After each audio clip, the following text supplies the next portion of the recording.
As world leaders gather for the COP21 climate change conference in Paris, the impact of vehicle emissions and how the auto industry can reduce its carbon footprint will be high on the agenda. However, delegates to the conference will already be travelling in one of its solutions.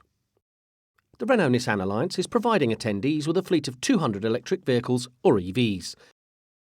It's the largest fleet of zero-emissions cars ever assembled for an international conference.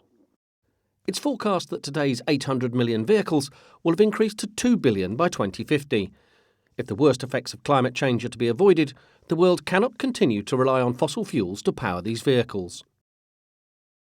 The growing demands to cut carbon emissions, combined with the recent scandal about diesel emissions, suggests we're approaching a tipping point in the need to switch to more sustainable forms of motoring. To promote and facilitate the deployment of electric vehicles, governments could do more. First of all, developing charging infrastructure, having free parking in the cities.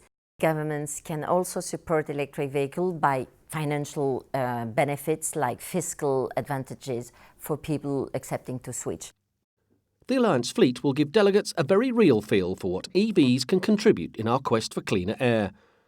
Many Renault-Nissan employees are volunteering at COP21.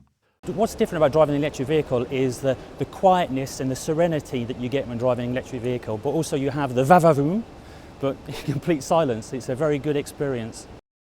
I volunteered for the COP21 mainly for my children, for the future. I wanted to also show them that today I can do something to contribute to their future and the future of the planet. Business leaders, including the Alliance's CEO Carlos Ghosn, are calling on governments to reach legally binding agreements on emissions reduction at the summit.